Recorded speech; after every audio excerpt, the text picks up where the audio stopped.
आज हम लोग जो पढ़ेंगे वो है कम्युनिकेशन बिटवीन घुमटी EP5 subnet to logic subnet, यानी कि सेंटर EI और जो घुमटी EI है उसके बीच कम्युनिकेशन कैसे हो रहा है। यानी कि जब पैनल से कोई कमांड दिया गया वो सेंटर EI को गया, सेंटर EI ने वापस उसको फील्ड में जाने से पहले जो घुमटी का रिले रूम है वहाँ एक डिस्ट्रीब्यूटेड EI चुकी है, वहाँ भी एक EI रखा गया है, वहाँ के EI से कैसे संपर्क करता है और संपर्क करके रिले होते हुए फील्ड को आगे पावर देता है।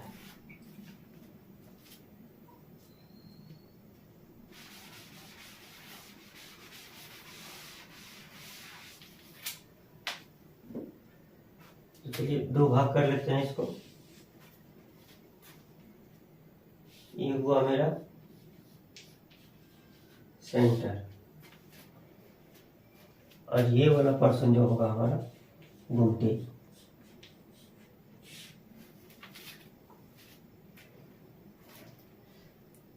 तो यहाँ पे हम लोग जानते हैं सेंटर में आपका लॉजिक सबनेट होता है।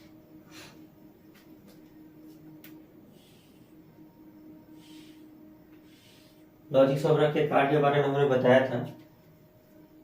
पहला जो होता है IPU6C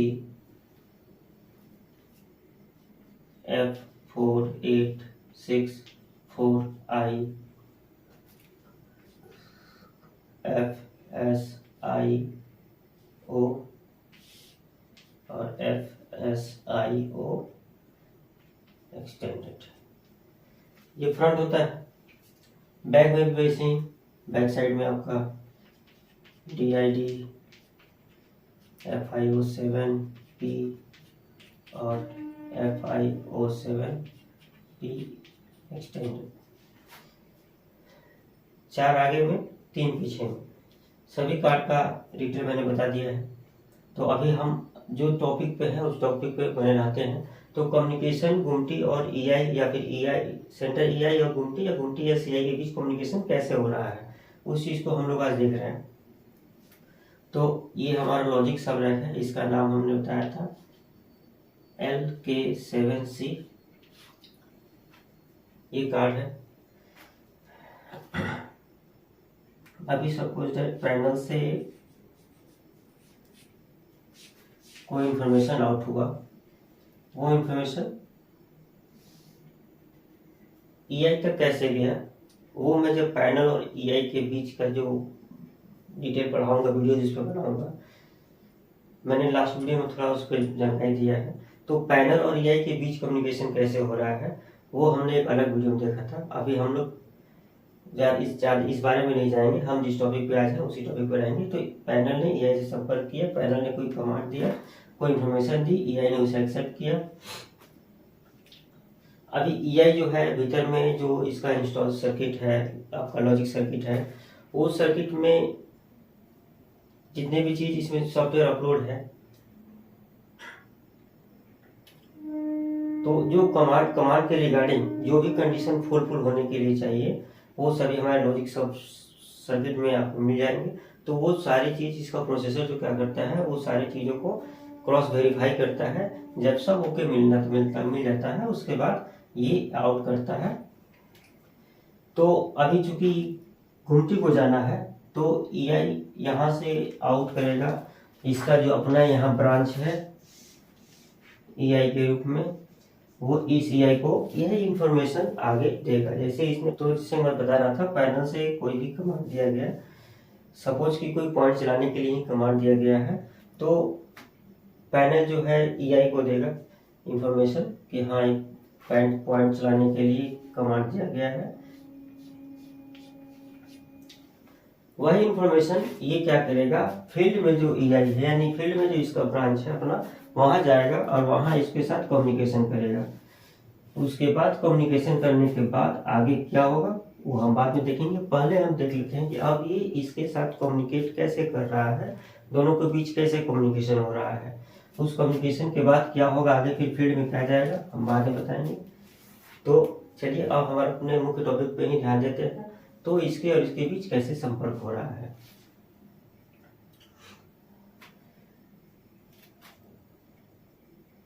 तो देखिए, सबके पीछे कुछ OFC चैनल रहते हैं जो लॉजिक सॉफ्टवेयर के साथ कनेक्ट होते हैं। तो इसी में एक चैनल रहता है, चैनल 1। चैनल 1 चूंकि सिस्टम 2 है तो मैं एक को ही लेके चलूँगा, चूंकि एक का ही होता है।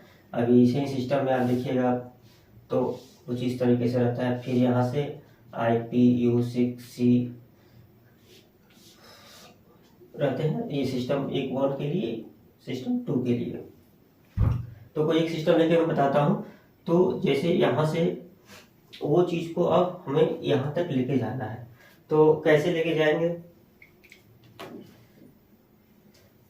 तो दूरी काफ़ी है, हमें OFC पाथ का यूज करना पड़ेगा।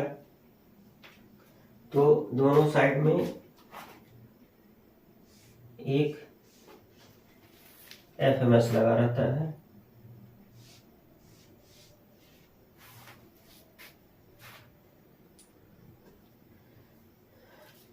तो अब जैसे चैनल 1 है, अभी चैनल 1 से एक OFC पैच कोड आएगा।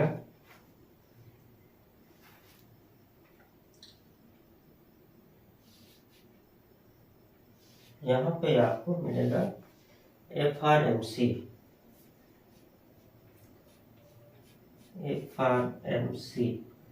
यानी कि फाइबर रिडंडेंट मीडिया कन्वर्टर। अभी ये क्या करेगा, ये सिंगल मोड को मल्टी मोड, से कहा है single to multi, multi to single mode करना। तो ये FRMC क्या करेगा, सिंगल मोड को मल्टी मोड में निकालेगा।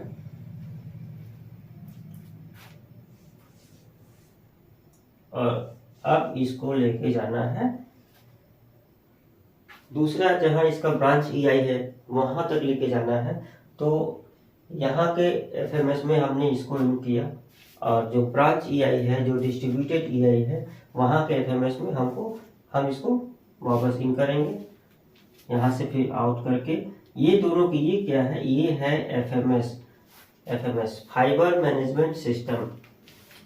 यानी जो इंफॉर्मेशन है, इंफॉर्मेशन को अभी काफ़ी दूर लेके जाना है, तो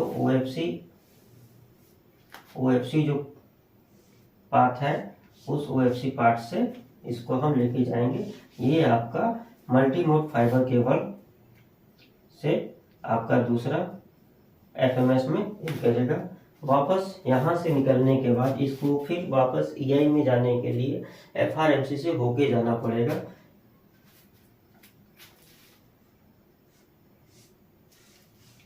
ये फिर इसमें मल्टी मोड घुसा, और यहाँ FRMC क्या किया, इसको सिंगल मोड में निकाला। अब निकाला तो अब यहाँ कहाँ जाएगा, तो ये वाला जो EI है, जैसे हम लोग इसको लॉजिक सब रैक बोलते हैं LK7C, वैसे ही इसको हम लोग बोलते हैं EP5 सब रैक। EP5 सब रैक, इसको हम लोग बोलते हैं लॉजिक सब रैक, इसको हम लोग बोलते हैं EP5 सब रैक। गुमटी में आपको EP5 सब रैक ही मिलता है नॉर्मली। बाकी सेंट्रलाइज जो सेंटर रहता है, सेंटर में ही आपका लॉजिक सब रैक रहता है। बाकी गुमटी वगैरह, केबिन वगैरह में जो जहाँ डिस्ट्रीब्यूटेड है वहाँ पे EP5 सब रैक ही मिलेगा आपको। इसमें क्या क्या कार्ड होते हैं मैंने वीडियो में बताया है। इसमें एक लाइन टू बी कार्ड जो रहता है, इसमें लाइन टू बी कार्ड दो सिस्टम के लिए, एक S1 के लिए, एक S2 के लिए। और बाकी जो है आपका स्लॉट में मैक्सिमम 5 हम PIO2 कार्ड अकोमोडेट कर सकते हैं, 2 आपका लाइन टू बी, और बाकी एज पर रिक्वायरमेंट जितना कार्ड आपका लगता है PIO2 कार्ड, इसको ETPIO2 बोलते हैं, electronic terminal parallel input output card. तो अभी जो इन्फॉर्मेशन होगा वो देखिए कहाँ से आया, मेरा जो पैनल ने जो भी इसको इन्फॉर्मेशन दी उस इन्फॉर्मेशन को इसने FRMC से होते हुए FMS से होते हुए वापस से FRMC से यहाँ पे फिर सिंगल मोड में करके इसमें आपका कनेक्ट होता है, इसके साथ इसका कनेक्शन होता है। तो अभी सपोज कि हमने कोई पॉइंट चलाने के लिए बोला, या पैनल से पॉइंट को चलाने के लिए, नॉर्मल करने के लिए कमांड दिया गया। वो कमांड आपका लॉजिक सबरैक में गया। सबरैक में जितने भी कंडीशन उसके रिगार्डिंग जो फुलफिल होने हैं वो फुलफिल होने के बाद, यानी ये क्रॉस वेरीफाई करने के बाद जो है कम्युनिकेट करता है कि जिस तरफ का पॉइंट है उस तरफ के यार्ड का जो EI है, EI में से कम्युनिकेट करने का कि हाँ यहाँ पैनल से ये इन्फॉर्मेशन मिला है। तो ये इन्फॉर्मेशन अब यहाँ पहले FRMC को जाता है, FRMC fibre redundant media converter, यानी कि ये सिंगल मोड को डबल मोड में बदल के आपको FMS को देता है। FMS इसको सिंगल मोड OFC केबल से होते हुए वापस से FRMC से होते हुए ये आपका EP सबरैक EI का जो ब्रांच है यहाँ पे, ये line to be power cum communication card है से इसमें इन करता है। इन करने के बाद अभी जो इन्फॉर्मेशन ये इसको इन होगा वो इन्फॉर्मेशन के रिगार्डिंग ये PiO2 कार्ड को देता है, यानी जो बीट जनरेट हुआ, जो जैसे पॉइंट नॉर्मल करना था तो WNR बीट निकलेगा, जो कि PiO2 कार्ड में जिस नंबर पे रहेगा वहाँ नंबर से वहाँ टर्मिनल से बैक साइड में जो आपका वाइटल इनपुट आउटपुट टर्मिनल है PiO2 कार्ड के पीछे में, वहाँ से निकल के ये आपको रिले तक जाएगा। अब रिले तक कैसे जाएगा, PiO2 कार्ड से रिले तक कैसे जाता है उसके लिए एक अलग वीडियो है। तो यहाँ से क्या होगा, यहाँ एक रिले को जाएगा, जो बीट है उस बीट के रिगार्डिंग एक रिले पिकअप होगा जिसको हम लोग WNR रिले बोलेंगे, पॉइंट नॉर्मल करना है। तो WNR रिले पिकअप हो गया, WNR पिकअप हो जाएगा तो उसके पिकअप कॉन्टेक्ट से आगे WNPR पिकअप होगा, उसके बाद ग्रुप सीमेंस रिले में XRNR WNR रिले पिकअप होगा, फाइनली WCR पिकअप होने से फील्ड में पॉइंट को नॉर्मल करने के लिए 110 वोल्ट DC जाके पॉइंट को ऑपरेट करेगा। अभी पॉइंट ऑपरेट हो गया तो ये था कमांड दिए तो फील्ड में कैसे ऑपरेशन हुआ। इसके बाद आपका WNPR पिकअप, उसके बाद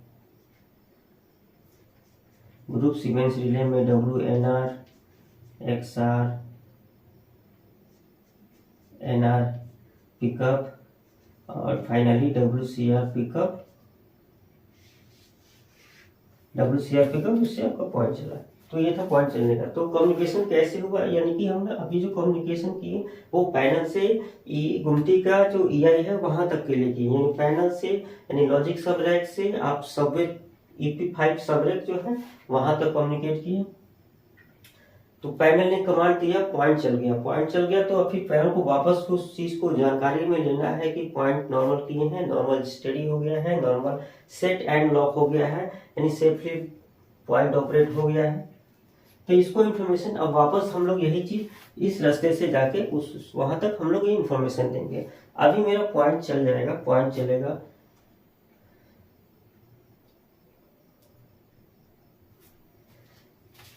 ठीक है, पॉइंट चल गया, सेट एंड लॉक हो गया। तो अभी आपका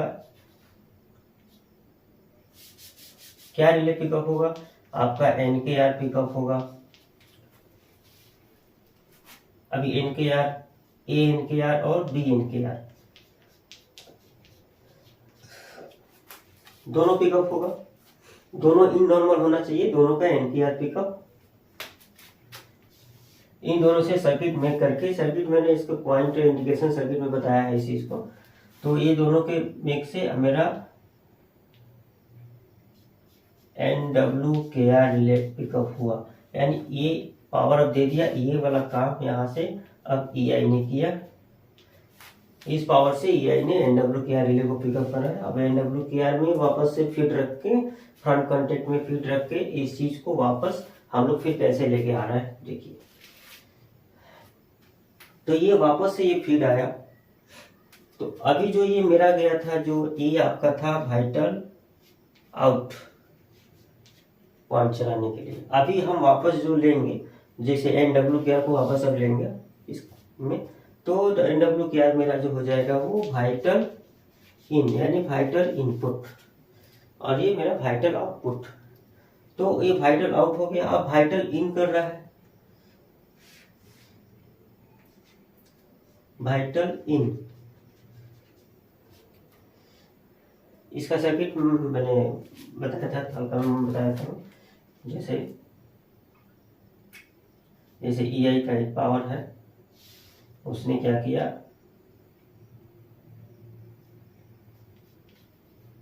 NWKR रिले का पिकअप कॉन्टेक्ट से पावर आगे लेके गया, और ये आपका PIO2 कार्ड में ऐसे इन हुआ। ये हो गया आपका NWKR बीट के रूप में इसमें इन हो गया। अभी यही चीज, अब ये इंफॉर्मेशन लाइन 2B के माध्यम से फिर ये FRMC में आएगा, सिंगल मोड में है ये, इसको मल्टी मोड करके FMS को देगा। FMS से OFC के माध्यम से अदर एंड का जहां आपको इंफॉर्मेशन लेके जाना है वहां के EI से कम्युनिकेट करेगा भाया FMS और FRMC। तो फाइबर मैनेजमेंट सिस्टम में वापस आया, यहाँ से ये FRMC को मिला, FRMC इसको सिंगल मोड बना के वापस इसको चैनल में दिया। तो ये एक कम्युनिकेशन पूरा हुआ। तो हमने देखा कि पॉइंट चलाने के लिए या फिर पॉइंट चलने के बाद उसके इंडिकेशन के लिए एक कमांड कैसे EI को गया और एक कमांड कैसे EI को आया, EI टू EI कैसे कम्युनिकेट किया गुमटी और सेंटर के बीच में। अभी सपोज दैट पॉइंट की जगह पे हम सिग्नल लेते हैं, तो उसमें कैसे क्या होगा,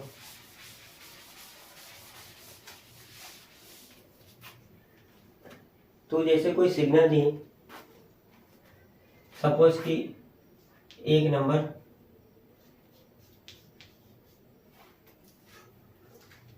जैसे इन्होंने एक नंबर सिग्नल को दिया, पैनल से एक कमांड दिया, कमांड वैसे ही आपका FRMC FMS होते हुए, अगर ये कंसर्न सिग्नल ईस्ट गुमटी में है तो ईस्ट यार्ड में है तो ईस्ट गुमटी में, वेस्ट यार्ड में है तो वेस्ट गुमटी में, नॉर्थ हो साउथ हो डिपेंड करता है। तो ये जिस साइड का इंफॉर्मेशन है उस साइड में जाएगा, उस साइड के EI को जाएगा। कैसे जाएगा हमने देख लिया, लाइन टू बी कार्डों को के साथ कम्युनिकेशन करेगा, और ये PIO2 कार्ड के माध्यम से B24 वोल्ट को आउट करेगा। तो कैसे आउट करके, एक नंबर सिग्नल हमने देने बोला है, तो एक नंबर के लिए एक नंबर का HR का बीट होगा, तो HR का बीट यहाँ से निकलेगा वाइटल आउट के रूप में। चलिए यहाँ पे आप इसको देख लेते हैं, ये पॉइंट वाला डिलीट कर देते हैं।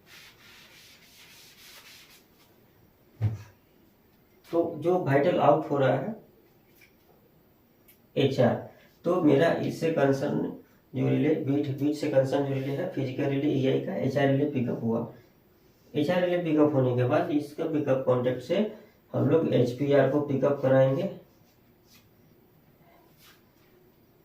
और HPR के पिकअप होने से 110 वोल्ट इसके पिकअप कॉन्टेक्ट से आगे जाके लैंप को जलाएगा। इसके पिकअप कॉन्टेक्ट में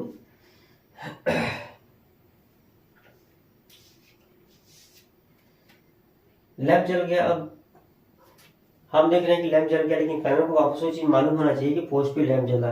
तो पोस्ट पे लैंप जला, ये चीज की कंफर्मेशन के लिए हम क्या करते हैं, इसके सीरीज में इसका जो रिले है, इस सर्किट के सीरीज में एक ECR रिले, इस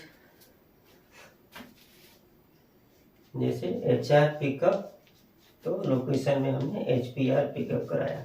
HPR पिकअप कराने से 110 वोल्ट DC, सॉरी 110 वोल्ट जो AC पावर है वो जाके लैंप को ऑफ कर दिया, यानी कि लैंप को जला दिया, लैंप यानी कि जल रहा है, LED आपका जल रहा है। अब इस कंडीशन में ये चीज हो गया है, इसका एक इंफॉर्मेशन हमको इलेक्ट्रिकल इंफॉर्मेशन चाहिए। तो इसके लिए इसका जो सर्किट है, HR का जो सर्किट है उसके सीरीज में एक ECR रिले लगा रहता है, जो कि लैंप जलने से जो लोड क्रिएट होता है तो उस लोड का जो रेंज रहता है, जो करंट रहता है, वो उतना करंट उसमें फ्लो होने से ये जो रिले है, ये रिले पिकअप हो जाता है। ECR रिले आपका पिकअप होगा, तो जलेगा तो ही लोड होगा, नहीं जलेगा तो लोड नहीं होगा। तो लोड हो गया मतलब जल गया। अब चाहे पोस्ट पे जलाए चाहे, तो ECR पिकअप हो गया। ECR पिकअप होने से पैनल को इंडिकेशन अब मिलना है, तो इसी ECR के पिकअप कॉन्टेक्ट से, तो यहाँ पे समझिए ECR मेरा रिले पिकअप हो गया। अगर अब वो डिपेंड करता है, अगर रेड है तो RECR, ग्रीन है तो DECR, येलो है तो HECR और डबल येलो है तो डबल HECR, डिपेंड करता है कौन सा एस्पेक्ट है। तो रिले मेरा ECR रिले पिकअप हुआ, तो ECR रिले पिकअप होने से वो वापस से वाइटल इन के रूप में कार्ड को मिलेगा। कार्ड को जैसे कि वैसे ही EI का जो 24 वोल्ट है वो हम डाल दिए हैं। मान लीजिए इसी को लेते हैं, डबल HECR के पिकअप कॉन्टेक्ट से पिकअप हुआ, इसके पिकअप कॉन्टेक्ट से पावर वापस से PiO2 कार्ड हो गया। PiO2 कार्ड इसको एक्सेप्ट किया और इसने वापस से लाइन टू बी कार्ड के साथ जो कम्युनिकेशन बना हुआ इसका, इसने ये इन्फॉर्मेशन इसको दी और इसके माध्यम से ये इन्फॉर्मेशन फिर वापस ऐसे होके लॉजिक सबरैक को मिला। लॉजिक सबरैक ने सभी चीजों को वेरीफाई करके इसको इंडिकेशन दे दिया, आपका डबल येलो स्टेडी, यानी पैनल में आपको इंडिकेशन मिल गया डबल येलो का। तो ये था आपका कम्युनिकेशन आपका गुमटी से EI के बीच में, और हमारे सर्किट कैसे काम करते हैं इस पे ये भी हमने देखा। कोई इसमें बड़ा चीज नहीं है, अगर आप समझने का प्रयास करेंगे तो बहुत ही आसान है। तो FRMC और FMS का काम भी हम लोग देख लिए इसमें, और EP5 सबरैक और लॉजिक सबरैक और भी सबरैक होते हैं, EP6 वगैरह भी, उसके बारे में बाद में पढ़ेंगे। तो इतना हम लोगों ने देखा। कार का क्या क्या काम है, कार को उसके लिए अलग मैंने वीडियो बनाया है, उसको आप लोग देखिएगा। तो ये वीडियो आप लोगों को कैसा लगा, अच्छा लगा हो तो लाइक शेयर कमेंट जरूर कीजिएगा। चैनल पर नया है तो चैनल को सब्सक्राइब जरूर कीजिएगा। Thank you.